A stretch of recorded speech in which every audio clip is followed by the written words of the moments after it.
पद्मासने संस्थिताम् वन्दे तां परमेश्वरीं भगवतीं बुद्धिप्रदान शारदाम्।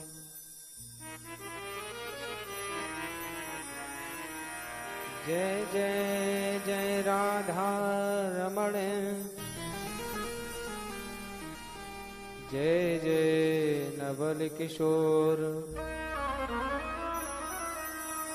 जय गोपी चित चोर प्रभु, जय जय माखन चोर। मेरी मात सार दे निवार दे हमारे कष्टों, माँ तुझी भाप बैठ गए तू बुद्धि और विचार दे, माँ त्रुटियां सवार दे तू ज्ञान भंडार दे, करके आस बैठा हूँ मैं माँ तू जीवन सुधार दे।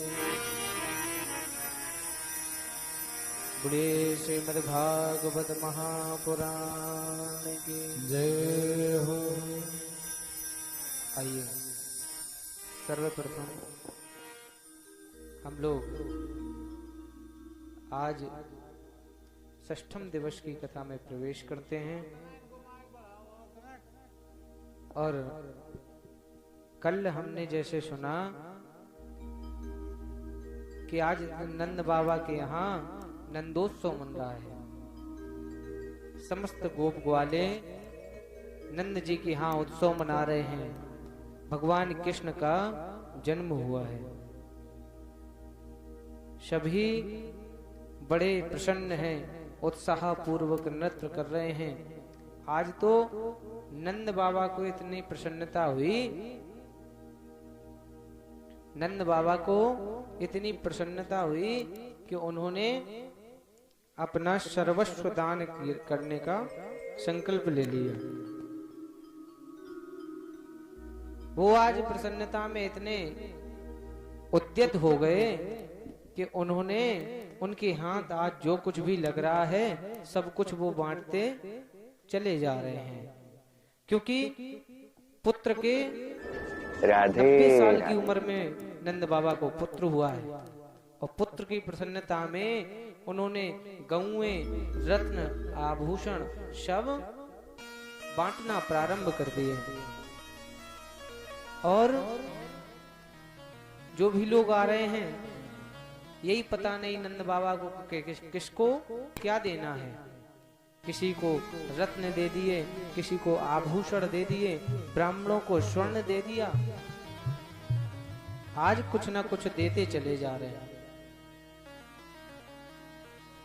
आज नंद बाबा कुछ न कुछ देते जा रहे हैं और नंद भवन में आज गोप ग्वाले एक दूसरे के ऊपर दूध दही घृत की बरसात कर रहे हैं। कोई किसी के ऊपर मक्खन फेंक रहा है, कोई किसी के ऊपर दूध डाल रहा है। आज तो नंद भवन में बड़ा ही उत्साह पूर्वक उत्साह मनाया गया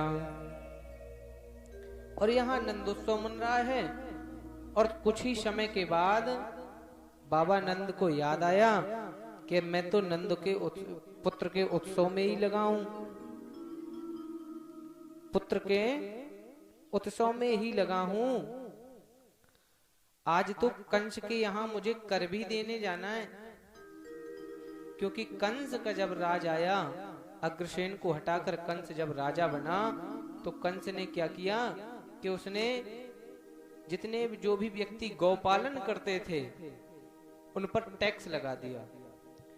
जो भी लोग ब्राह्मण पंडिताई करते थे उन पर टैक्स लगा दिया, सब पर टैक्स लगा दिया। जितने भी व्यक्ति धर्म का कार्य करते थे सब पर टैक्स लगा दिया। और नंद बाबा के यहाँ 9 लाख गऊएं, इतनी तमाम गायें उनके यहाँ थी, तो नंद बाबा भी टैक्स दिया करते थे। कंस को। तो नंद बाबा ने कहा कि टैक्स देने की तिथि आ गई है, अब तो टैक्स देने जाना होगा, यदि नहीं दिया तो पता नहीं कंस क्या करवा दे, कंस क्या करवा दे। और उत्साह के इस महोत्सव के बीच में कंस कोई उपद्रव न कर दे, इससे पहले ही चलो हम लोग चलकर उसको उसका कर दे आते हैं। तो आज तो बाबा नंद ने अपने बैलगाड़ी पर सब कुछ लादा और आज गोकुल से मथुरा की तरफ बढ़ने लगे। आज तो मथुरा जैसे ही पहुंचे तो कंस के यहां जाकर कर दिया, और कर को देते ही वसुदेव जी ने देखा कि अरे जिनके यहां हम अपना पुत्र सुरक्षा के लिए छोड़ आए हो, क्योंकि वसुदेव जी ने अपनी सुरक्षा की दृष्टि से कृष्ण भगवान को नंद बाबा के यहाँ रखाए थे रातों रात। तो वसुदेव जी ने सोचा कि ये तो यहाँ कोई चिंता नहीं है, इन्हें कोई फिक्र नहीं, और हम अपना पुत्र दे आए इनको सुरक्षा के लिए। तो आज तो वसुदेव जी ने कहा कि नंद तुम यहाँ घूम रहे हो? बोले जी कर देने आए थे कंस को। अच्छा तो कर दे दिया? बोले हाँ। तो नंद बाबा कहने लगे कि वसुदेव हमने सुना है कि कंस ने तुम्हारे पुत्र मार दिए, बड़ा दुख हुआ हमें, बड़ा दुख हो रहा है कि कंस ने तुम्हारे पुत्रों को मार दिया। एक को नहीं मारा, दो को नहीं मारा, तुम्हारे सारे सातों आठों पुत्र मार दिए, बड़ा दुख है हमें। नंद बाबा के अंदर पुत्र का वियोग है, वसुदेव जी के अंदर पुत्र का वियोग है, और नंद बाबा के अंदर पुत्र होने की प्रसन्नता है। लेकिन फिर भी देखिए कि न तो नंद बाबा जो वसुदेव का दुख है उसमें शामिल हुए। आज वसुदेव के दुख में नंद बाबा पूछ रहे हैं, हाल चाल ले रहे हैं, और यहाँ वसुदेव जी के अंदर पुत्र का शोक है, इतने पुत्र मार दिए गए, फिर भी पूछ रहे हैं क्यों नंद बाबा, हमने सुना है तुमने 90 साल में एक पुत्र को जन्म दिया है, तो चलो तुम्हें बधाई हो, बधाई हो नंद, तुम्हें बधाई हो कि तुमने 90 साल में एक पुत्र को जन्म दिया है। और यहाँ इनके मन में प्रसन्नता, नंद बाबा के तब भी वसुदेव का दुख उन्हें बहुत भारी दिख रहा है। वो वसुदेव से कह रहे हैं कि तुम्हारे पुत्रों को कंस ने मार दिया, हाय राम बहुत गलत किया, ऐसा कंस को नहीं करना चाहिए, अपने ही भानेजों को मार दिया, और ये तो महापाप है। तो आज दोनों मित्र आपस में एक दूसरे की कुशलता पूछ रहे हैं, और सत्यता बताएं तो कल इस समय वर्तमान समय में मित्र ऐसे ही होने चाहिए। मित्र कैसे होने चाहिए? मित्र ऐसे होने चाहिए कि जिनको अपने मित्र का जो दुख है, छोटा सा दुख पहाड़ के समान दिखाई दे, और अपना दुख बहुत कम दिखाई दे उसको। मित्र के दुख के सामने अपना दुख कुछ भी नहीं, कितना भी बड़ा दुख हो, लेकिन अपना दुख नहीं समझना चाहिए। लेकिन मित्र के छोटे से दुख को भी बहुत पहाड़ के समान समझना चाहिए, क्योंकि तुलसीदास जी ने लिखा है रामचरितमानस में, जे न मित्र दुख होई दुखारी,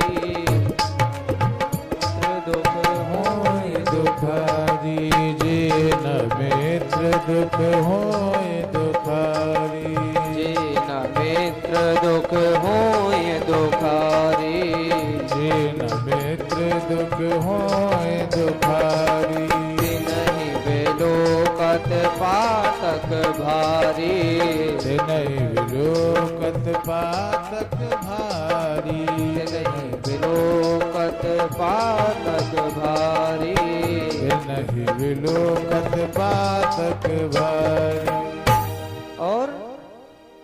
जो अपने मित्र का दुख देखकर दुखी ना हो, ऐसा मित्र क्या काम का। आपके हजारों मित्र हों, करोड़ों मित्र हों, ऐसे मित्र का क्या काम जो तुम्हारे ऊपर जब विपत्ति आई हो और तुम्हारे साथ खड़ा ना हो। ऐसे मित्र का क्या करना। आपके करोड़ों भी मित्र हों, यदि आपकी विपत्ति में आपके साथ नहीं है तो ऐसी भीड़ का हमें कुछ नहीं करना। अपने जीवन में मित्र कम बनाइए, ऐसे मित्र बनाइए, भले ही कम बनाइए, जो आपकी आपत्ति और विपत्ति में आपके साथ हों। और तुलसीदास जी और लिखते हैं कि निज दुख गिरि सम रज करी जाना, निज दुख गिरि सम रज करी जाना, रज कर जाना, निज दुख गिरि सम रज करी जाना, निज दुख गिरि सम रज कर जाना, मित्रक दुख रज मेरु समाना, मित्रक दुख रज मेरो समाना, मित्रक रज दुख रे मेरु समाना, मित्रक दुख रज मेरो समाना, निज दुख सुख रज कर जाना, निज दुख गिरि सम रज कर जाना। ऐसे मित्र होने चाहिए जिनको अपना दुख पर्वत की रज के समान लगे और अपने मित्र का छोटा सा दुख भी पर्वत के समान लगे। कई दो मित्र तो ये होते हैं कि अपने को चाहे जितनी बड़ी पीड़ा बनी रहे, लेकिन जब अपने मित्र के ऊपर कोई विपत्ति आती है ना, तो वो अपने जेब के बचे हुए पैसे भी उनको दे देता है, शरीर से उनकी मदद करता है। लेकिन कई मित्र ऐसे भी होते हैं कि जो आप जब तक सामर्थ्यवान हैं, आप जब तक पैसे में परिपूर्ण हैं, आपका नाम चल रहा है, आपका यश हो रहा है, तब तक तो वो आपके साथ हैं, और जैसे ही आप विपत्ति में आए तो उन्होंने आपका साथ छोड़ दिया। ऐसे मित्र नहीं होने चाहिए जीवन में। मित्र की बहुत बड़ी परिभाषा है। तो आज बाबा नंद और वसुदेव जी एक दूसरे के हाल चाल ले रहे हैं और एक दूसरे के दुख सुख में शामिल हो रहे हैं। वो उनसे कह रहे कि आपके पुत्रों को मार दिया, ये अच्छा नहीं किया। और यहाँ वसुदेव जी के मन में इतना दुख है, फिर भी कह रहे हैं कि नंद जी, आपको एक पुत्र की प्राप्ति हुई, इसके लिए आपको शुभकामनाएं। तो नंद बाबा से बोले वसुदेव जी कि देखो नंद, मैं थोड़ी बहुत ज्योतिष भी जानता हूं। मैं तुम्हारे माथे को देखकर हमें ये दिख रहा है कि तुम अपना गोकुल छोड़ आए हो, मथुरा आ गए हो कर देने। तो तुम्हारे मस्तक की लकीर हमें बता रही है कि गोकुल पर कोई भारी संकट आने वाला है। क्योंकि अब बाबा नंद को भेजना था वसुदेव जी को घर के घरे जाओ, हमारा पुत्र आपके यहाँ हम सुरक्षा के लिए छोड़ आए थे। और यहाँ राजा कंस कह रहा था कि यदि मेरे काल ने जन्म ले ही लिया है तो अब उस काल का मृत्यु भी मैं अभी तय किए देता हूँ।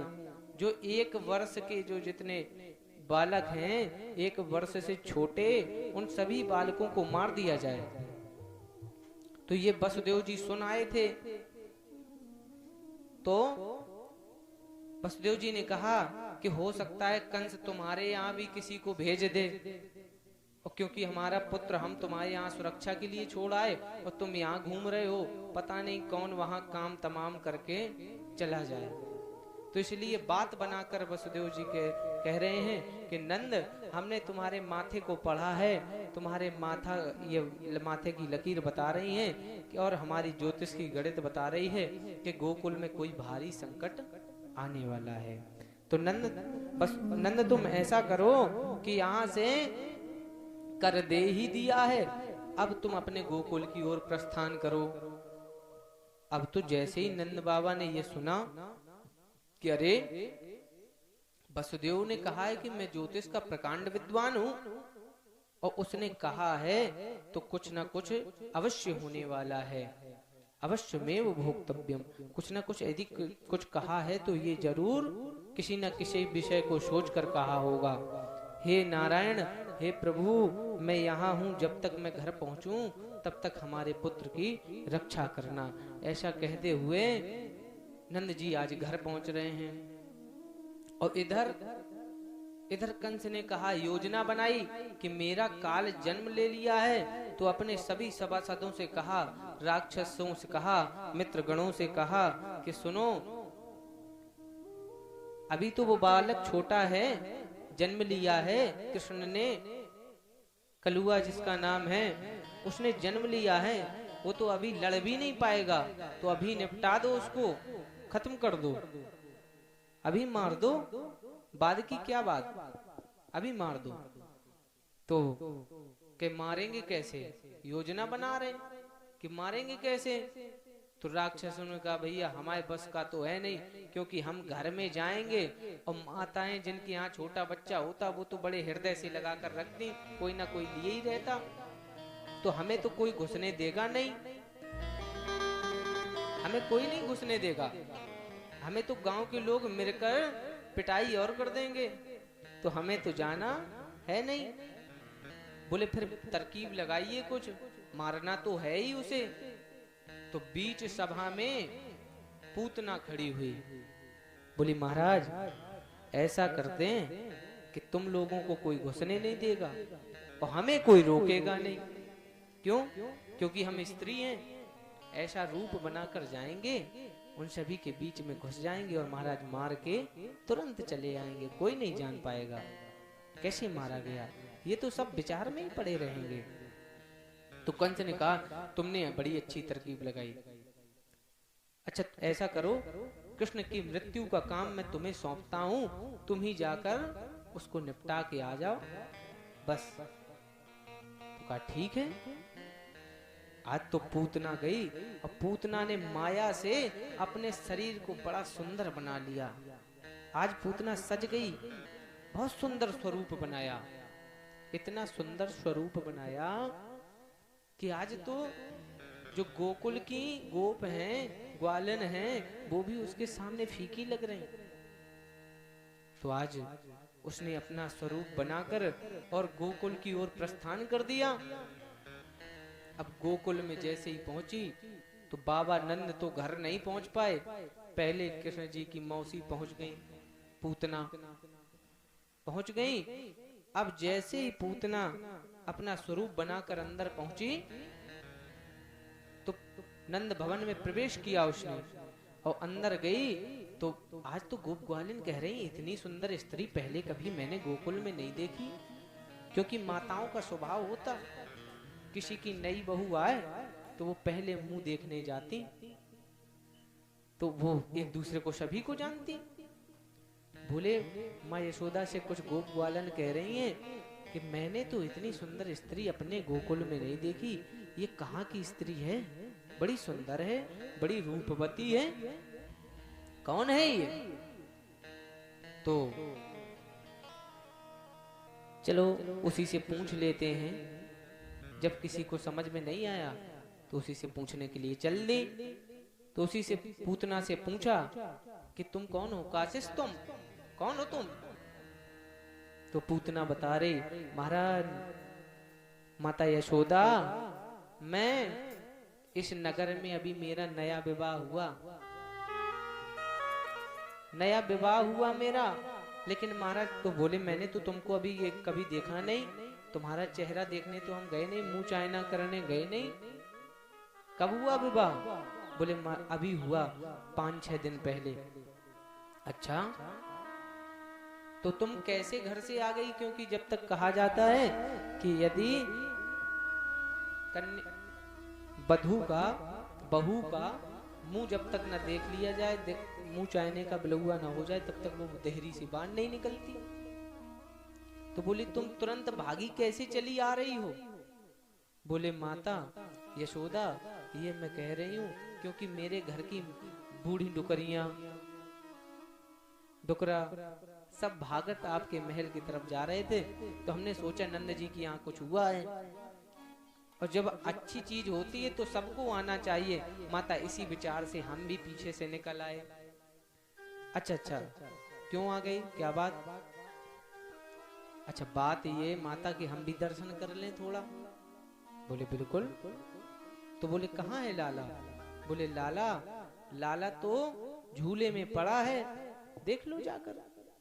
तो ठीक है माँ, मैं दर्शन करके आती हूँ। और जैसे ही वहां पहुंची पूतना, क्योंकि एकांत में झूला पड़ा था, तो वहां पहुंची, बोली अभी इसको अपने स्तनों में जो हलाहल जहर लगा कर आई थी, वो अभी इसको स्तनपान कराती हूँ और खत्म कर देती हूँ।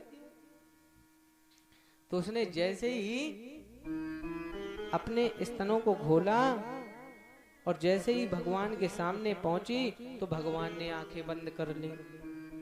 अब भगवान मन ही मन सोच रहे हैं कि कल तो जन्म हुआ, आदमी को तो पहले सबके भाग्य ऐसे होते कि घी मेवा मिठाई सब मिलता, हमें तो पहले ही दिन जहर पीने को मिल रहा है। और दूसरा विचार ये कि जब पूतना ने जहर पिलाने का प्रयास किया तो आंख ही मीच गए भगवान। बोले कि हम अपने इष्ट को प्रणाम कर लें। इष्ट कौन है? भगवान शिव, क्योंकि भगवान शिव ही जहर को पी सकते और कोई पी नहीं सकता। तो भगवान ने कहा कि हम अपने भगवान शिव की प्रार्थना करते हैं कि ये जो जहर आ रहा है ये आप पान कर लें और दुग्ध का पान हम कर लें। एक विचार संतों ने अपना मत दिया कि भगवान ने आंखें क्यों बंद की? भगवान ने आंखें इसलिए बंद की कि कहीं हमारी आंखों से आंखें, दृष्टि से दृष्टि मिल गई तो पूतना को कहीं हमसे प्रेम ना हो जाए, और अगर यदि प्रेम हो जाएगा तो प्रेम में कोई व्यक्ति अहित नहीं करता। तो यदि प्रीति हो गई तो ये लीला फिर धरी की धरी रह जाएगी।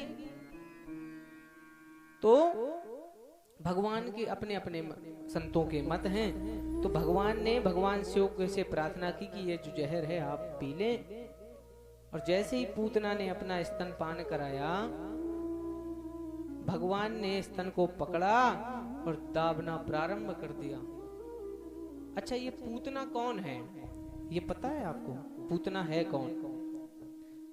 पूतना है राजा बलि की बहन रत्नमाला। उसका नाम रत्नमाला है। अच्छा, रत्नमाला ने जब भगवान वामन राजा बलि के यहां पहुंचे, तो जैसे ही पहुंचे तो रत्नमाला ने देखा, वाह कितना सुंदर बच्चा है, इसको तो गोद में खिलाने का मन होता है हमारा।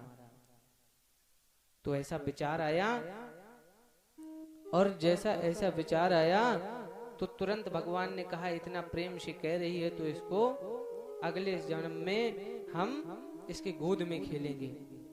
और जैसे ही भगवान वामन ने सब कुछ नाप लिया, तो अब रत्नमाला के मन में विचार आया कि बच्चा ऊपर से जरूर देखने में अच्छा है, लेकिन ऐसे बच्चे को तो मार देना ही बेहतर है।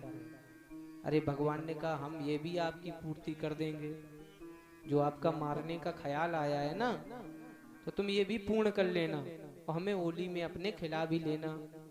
तो वही पूतना बनकर आई, रत्नमाला पूतना बनकर आई। तो वही पूतना ने जैसे ही अपने हलाहल विष युक्त स्तनों को भगवान के मुख में दिया, आज तो भगवान ने दावना प्रारंभ कर दिया और इतना बल लगाया कि पूतना के प्राणों का हरण कर लिया। आज तो पूतना चिल्लाती हुई भागी, एकदम विकराल स्वरूप हो गया। अरे माता यशोदा ने कहा अभी तो ये गोप ग्वालन थी, ये तो राक्षसी निकली। आज तो पूतना आगे आगे दौड़ रही, भगवान स्तनों में इस चिपके हुए हैं। और पूतना जाकर जंगल में जाकर एक जगह जब प्राणों का हरण हुआ तो वहीं जंगल में जाकर गिर पड़ी। अब इतनी बड़ी थी पूतना कि 6 कोस में फैल गई, और जंगल के जितने पेड़ पौधे थे वो सब एक तरफ टूट के गिर पड़े। अच्छा, सभी लोग भागते हुए आए, बोले बाबा नंद आ ही रहे थे, रास्ते में तो बाबा नंद को जाकर सूचना दी कि बाबा आप जाने कहाँ चले गए थे और लाला को कोई राक्षसी उठाकर ले गई। बाबा नंद कह रहे देखो वसुदेव ने बिल्कुल सही कहा था, कोई न कोई उपद्रव होने वाला है, चलो हमें आने में देर हो गई, चलो चल के देखते हैं, लाला को छुड़ाते हैं। तो आज तो नंद बाबा भी वहां पहुंचे तो वहां क्या देखा कि पूतना आज मरी मृत राधे राधे राधे। और उनके ऊपर भगवान खिलखिला कर हंसते हुए उसके पेट पर बैठे हुए हैं और कीड़ा कर रहे हैं और हंस रहे हैं।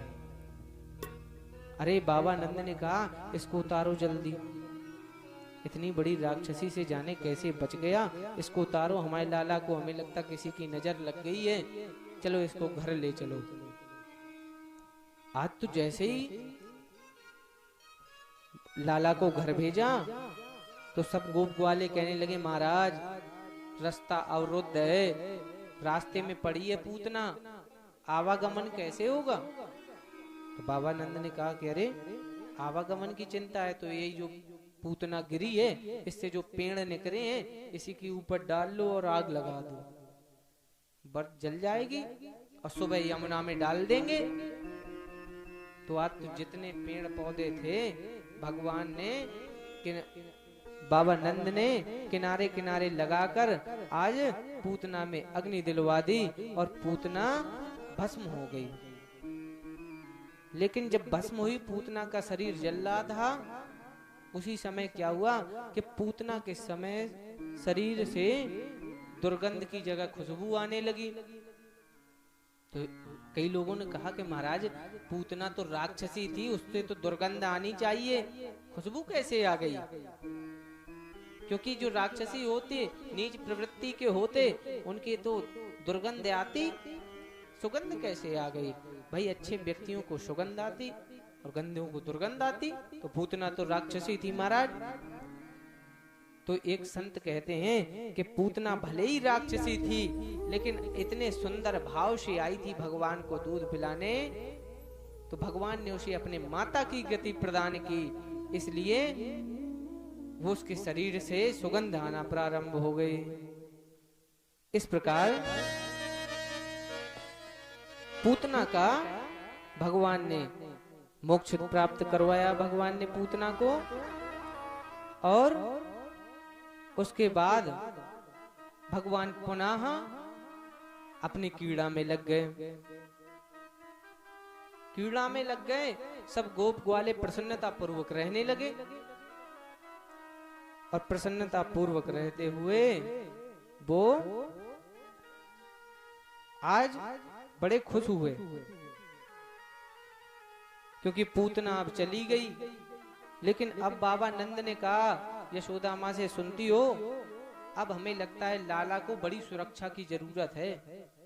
वसुदेव ने बताया है कि हमारे मस्तक पर दिख रहा था कि हमारे पुत्र पर बड़ा संकट है, अब तुम पुत्र को थोड़ी भी देर छोड़ना नहीं, कोई ना कोई आता ही रहता है। इतना कहते हुए पुनः सभी लोग अपने अपने कार्य में लग गए और सभी गोप ग्वालों ने अपना कार्य प्रारंभ कर दिया। इधर नंद बाबा भी गौएं चराने लगे, अपना कार्य देखने लगे और काम देखते हुए अब कहा कि बच्चे की सुरक्षा में 2-3 लोग ही लगा दो। इधर भगवान की सुरक्षा हो रही और 2-4 लोग कौन लगाए गए, गोपियां लगाई गई, ग्वाल लगाए गए।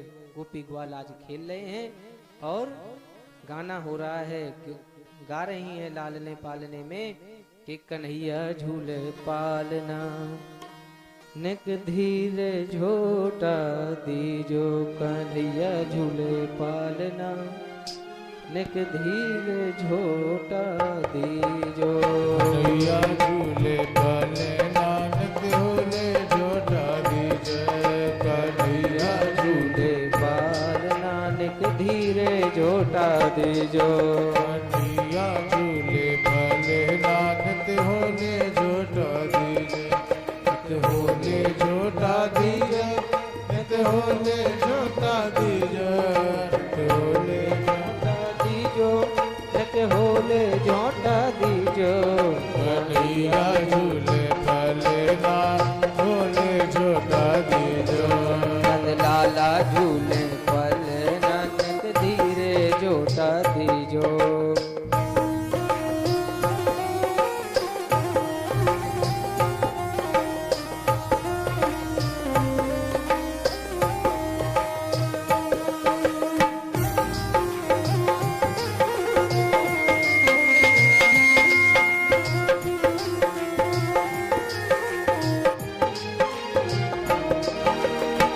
काहे को यक बनो पालना, काहे को यक बनो पालना, काहे को यक बनो पालना, काहे को यक बनो पालना, काहे को यक बनो पालना, काहे को यक बनो पालना, काहे की लागी होते लालत होले जोटा दीजो, दिया झूले पले नानक होले जोटा दीजो।